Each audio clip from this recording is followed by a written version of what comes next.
సంతోష్ శోభన్ మానస వారణాసి కలిసి నటించిన cinema couple friendly ఈ రోజు రిలీజ్ అయింది. నిన్న ప్రీమియర్స్ జరిగినాయి. UV creations production, Dheeraj Mogilineni release చేశారు సినిమా. ఈ సినిమా ఎలా ఉందో చూద్దాం ఇప్పుడు. ఫస్ట్ ఆఫ్ ఆల్ చాలా ఒక ఇద్దరు ఒక గర్ల్ అండ్ బాయ్ వాళ్ళ లైఫ్లో రకరకాల ప్రాబ్లమ్స్, వాళ్ళ కెరియర్లో వచ్చే ఛాలెంజెస్ బట్టి వాళ్ళ సినిమా మొత్తం అంతా వాళ్ళ లైఫ్లో చుట్టూరు తిరుగుతూ ఉంటుంది. వాళ్ళ ఫ్యామిలీ ప్రెషర్స్ ఉంటాయి, కెరియర్లో వాళ్ళకి ఛాలెంజెస్ ఉంటాయి. ఆ ఛాలెంజెస్ని బట్టి వాళ్ళు ఎలా ఎదుర్కొన్నారు, వాళ్ళ లైఫ్లో ఎలా కలిశారు, కలిసాక ఒక లివ్ ఇన్ రిలేషన్షిప్లోకి ఉండాల్సిన పరిస్థితి వస్తుంది. ఆ లివ్ ఇన్ రిలేషన్షిప్ తర్వాత వాళ్ళ జీవితంలో ఏం జరిగింది అనేది స్టోరీ. ఫస్ట్ వచ్చి సంతోష్ శోభన్. ఈ సినిమాకి మేజర్ ప్లస్ ఏదన్నా ఉంటే కాస్టింగ్. సంతోష్ శోభన్ కానీ మానస వారణాసి కానీ ఇద్దరు కూడా చాలా పర్ఫెక్ట్గా చేశారు. ఎస్పెషల్లీ ఫస్ట్ వచ్చి సంతోష్ శోభన్ ఒక బాయ్ నెక్స్ట్ డోర్ క్యారెక్టర్గా ఒక యూత్ చాలా కనెక్ట్ అయ్యేటట్టు, ఇనీషియల్ పోర్షన్స్లో అతని కెరీర్లో స్ట్రగుల్ అయ్యేదాన్ని కానీ లాస్ట్లో వచ్చి ఎమోషనల్ బ్లాక్లో కానీ చాలా బాగా చేశాడు. ఆ బాయ్ నెక్స్ట్ డోర్ క్యారెక్టర్, అతని స్టైలింగ్ కూడా చాలా పర్ఫెక్ట్గా సెట్ అయిన సినిమాలో. మానస వారణాసి ఒక తెలుగు అమ్మాయి, చాన్నాళ్ళ తర్వాత ఒక తెలుగు అమ్మాయి ఇంతగా షైన్ అయింది ఒక సినిమాలో అని చెప్పుకోవాలి. హీరోయిన్ కింద చాలా బ్యూటిఫుల్గా ఉంటుంది. అమ్మాయి స్టైలింగ్ కూడా చాలా బాగా కుదిరింది. ఇద్దరు కూడా చాలా వాళ్ళిద్దరి మధ్యన వచ్చే కెమిస్ట్రీ కూడా చాలా బాగా కుదిరింది. సో వాళ్ళు ఒక పెద్ద ఎసెట్ అనే చెప్పుకోవాలి సినిమాలో. అండ్ సినిమా విషయానికి వస్తే మేము ముందుగా చెప్పినట్టే వాళ్ళ కెరీర్ స్ట్రగుల్స్, వాళ్ళ ఒక రిలేషన్షిప్ లో ఎలా నడిచారు అనేది చూపిస్తారు మనకి. ఆ సీన్స్ చాలా అథెంటిక్ గా ఉంటాయి. ఫస్ట్ సినిమా నెల్లూరులో స్టార్ట్ అవుతుంది. వెరీ ఫ్యూ మినిట్స్ కే నెల్లూరు దగ్గర నుంచి చెన్నై షిఫ్ట్ అవుతుంది. చెన్నై మొత్తం విజువల్స్ అయితే చాలా అథెంటిక్ గా డైరెక్టర్ చాలా అథెంటిక్ గా తీశారు. ఎస్పెషల్లీ హీరో రూమ్ ఏదైతే ఉందో కూడా చాలా కనెక్టింగ్. ఇప్పుడు ఆ స్టేజ్ ఆఫ్ కెరీర్ లో, ఆ స్టేజ్ ఆఫ్ లైఫ్ లో ఉన్న అబ్బాయిలు అమ్మాయిలు అసలు ఎలా వాళ్ళ అట్మాస్ఫియర్ ఎలా ఉంటుంది అనేది చాలా బాగా చూపించారు. ఆ అథెంటిక్ విజువల్స్ ఏవైతే ఉన్నాయో అది సినిమాకి చాలా ప్లస్ అవుతాయి. అండ్ ఫస్ట్ హాఫ్కి వస్తే ఫస్ట్ హాఫ్ టు ఇంటర్వెల్ చాలా ఫెమిలియర్ టెరైన్ ఇది. ఒక వాళ్ళ స్ట్రగుల్స్, వాళ్ళ లైఫ్ లో ఏం చేశారు, ఏం చేద్దాం అనుకుంటున్నారు, వాళ్ళ live in relationship, love story అంతా కూడా చాలా ఫెమిలియర్ గా అనిపిస్తుంది. బట్ ఏంటంటే బ్యూటిఫుల్ రైటింగ్. ఆ రైటింగ్ అనేది చాలా బ్యూటిఫుల్ గా చిన్న చిన్న మూమెంట్స్ క్రియేట్ చేయడంలో చాలా బాగా సక్సెస్ అవడంతో ఏం జరుగుతుందంటే బాగా ఒక పొయిటిక్ టచ్ ఉంటుంది సినిమాలో. ఆ పొయిటిక్ టచ్ వల్ల బాగా అపీలింగ్ గా అనిపిస్తుంది.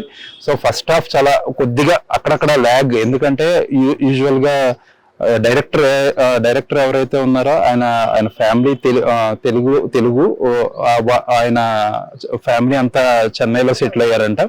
సో ఆ చెన్నై యూజువల్లీ తమిళ మలయాళం ఫిల్మ్స్ లో ఏదైతే ఒక పొయిటిక్ టచ్ ఉందో అలాంటి పొయిటిక్ టచ్ కూడా కనిపిస్తుంది. ఫెమిలియర్ అయినా సరే చాలా బ్యూటిఫుల్ గా కనిపిస్తుంది. అది ఫస్ట్ హాఫ్. ఫస్ట్ హాఫ్ లో ఒక చిన్న కాన్ఫ్లిక్ట్ ఉంటుంది. టువర్డ్స్ ఇంటర్వెల్ హీరోయిన్ కి మధ్యన ఒక కాన్ఫ్లిక్ట్ ఉంటుంది కెరియర్ వైజ్ గా. బట్ ఆ కాన్ఫ్లిక్ట్ యూజువల్లీ మనం ఏమనుకుంటాం అంటే సెకండ్ హాఫ్ అంతా కాన్ఫ్లిక్ట్ మీద ఏదో డ్రైవ్ చేస్తారనుకుంటారు. బట్ ఏదో ఇంటర్వెల్ లో ఒక చిన్న బ్లాక్ క్రియేట్ చేయడానికి యూజ్ చేసినట్టు ఉంటుంది. సెకండ్ హాఫ్ లో అది ఎక్కడ కనిపించదు. సెకండ్ హాఫ్ వచ్చేటప్పటికి చాలా టోటలీ డిఫరెంట్ టర్న్ లోకి వెళ్ళిపోతారు.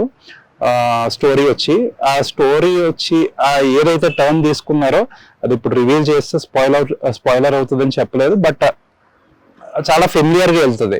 ఈ సినిమా చూసినంత సేపు లాస్ట్ ఇయర్ హిందీలో సయారా అని చెప్పి ఒక బ్లాక్ బస్టర్ సినిమా వచ్చింది. ఆ సినిమా తాలూకు ఇన్ఫ్లుయెన్స్ కనిపిస్తూ ఉంటుంది. అలా అని చెప్పి అంతకు ముందు అలాంటి స్టోరీ రాలేదా అంటే స్టోరీలు వచ్చినాయి. బట్ రీసెంట్ గా సయారా అనేది చాలా దగ్గరగా, అక్కడ కూడా అంతే హీరోయిన్ కాస్టింగ్ చాలా ప్లస్ అవుతుంది. ఆ సెకండ్ హాఫ్ లో జరిగేవి అన్ని చాలా సిమిలర్ గా అనిపిస్తాయి. సెకండ్ హాఫ్ లో first half second half two different movies లాగా అనిపించడం వల్ల మనకి కొద్దిగా ఆడియన్స్ డిస్కనెక్ట్ అవుతారు. అలా అని చెప్పి సెకండ్ హాఫ్ లో ఎక్కడ టోటల్ గా ఫాల్టర్ అయ్యాడా డైరెక్టర్ అంటే అది కూడా ఉండదు. అక్కడక్కడ కూడా ఒక మ్యాజిక్ రైటింగ్ లో కానీ ఏదైతే ఆ మ్యాజిక్ అంతా కంటిన్యూ అవుతుంది. But at the same time చాలా ఫెమిలియర్ అయిపోతుంది. ఆ వచ్చే ట్విస్ట్ చాలా కన్వీనియంట్ గా తీసుకున్నారని అనిపిస్తుంది. అండ్ ఒకసారి అలాంటి టర్న్ తీసుకున్నప్పుడు క్లైమాక్స్ కూడా చాలా హార్డ్ హిట్టింగ్ గా ఉంటుందని కూడా ఎక్స్పెక్ట్ చేస్తారు. బట్ అది కూడా నీట్గా డీల్ చేసినా సరే చాలా సర్ఫేస్ లెవెల్లోనే ఉంటుంది. సో ఫైనల్గా సినిమా సెకండ్ హాఫ్ అనేది కొంచెం ఇంకొంచెం సాటిస్ఫాక్టరీగా డీల్ చేసి ఉంటే చాలా సినిమా చాలా వెరీ అపీలింగ్గా ఉంటుంది. బట్ నెవర్దలెస్ ఏంటంటే కపుల్ ఫ్రెండ్లీ అనేది ఒక సిన్సియర్ ఎఫర్ట్గా ఉంటుంది. వెరీ నైస్ ఫస్ట్ హాఫ్, నాకైతే బాగా వర్క్ అయింది. అక్కడక్కడ ల్యాగ్ ఉంటుంది, but still very nice first half. Second half వచ్చేటప్పటికి ఆ స్థాయిలో లేకపోవడం వల్ల కొంచెం సాటిస్ఫాక్టరీ లెవెల్స్ తగ్గుతాయి. బట్ స్టిల్ వాళ్ళ ఎఫర్ట్కి, రైటింగ్కి, క్యాస్టింగ్కి, పర్ఫార్మెన్స్లకి సినిమా ఒకసారి అయితే ట్రై చేయొచ్చు. బట్ ఇష్యూస్ అవన్నీ ఆల్రెడీ డిస్కస్ చేయడం అయ్యింది. అవన్నీ గుర్తుపెట్టుకుని ఒకసారి అయితే ట్రై చేయొచ్చు. అండ్ టెక్నికల్గా వస్తే మ్యూజిక్, ఎస్పెషల్లీ ఇలాంటి సినిమాలకి మ్యూజిక్ అనేది చాలా ప్లస్ అవ్వాలి. బ్యాక్గ్రౌండ్ స్కోర్ అనేది చాలా నీట్గా ప్రొసీడీస్ కి బ్లెండ్ అయ్యి ఉంటుంది. సాంగ్స్ సయారా ఏదైతే చెప్పానో, సయారా మ్యూజికల్ గా చాలా పెద్ద బ్లాక్ బస్టర్. ఒక ఫస్ట్ హాఫ్ లో కానీ సెకండ్ హాఫ్ లో కానీ ఆ రేంజ్ లో ఒక మంచి అపీలింగ్ గా ఒక పాట పడి ఉంటే ఇంకా సినిమాకి హెల్ప్ అయ్యేది. బట్ అన్ఫార్చునేట్లీ పాటలు కూడా ఉన్న పాటలు కూడా కథలో అలా బ్లెండ్ అయ్యి వెళ్ళిపోతూ ఉంటాయి తప్ప మరీ స్టాండ్ అవుట్ అవ్వవు.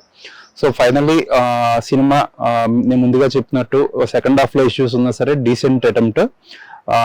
సంతోష్ శోభన్ కి ఒక గుడ్ విల్ వచ్చే సినిమా. అమ్మాయి మానస వారణాసి, అమ్మాయికి అయితే హ్యూజ్ ప్లస్. ఈ సినిమా తర్వాత అమ్మాయి కెరీర్ బాగా హెల్ప్ అవ్వాలి. ఈ సినిమా కమర్షియల్ గా ఎలా పర్ఫామ్ చేస్తుంది అనేది ఓవర్ ది వీకెండ్ అబ్జర్వ్ చేసి మండే మాట్లాడుకుందాం మనం. Thank you.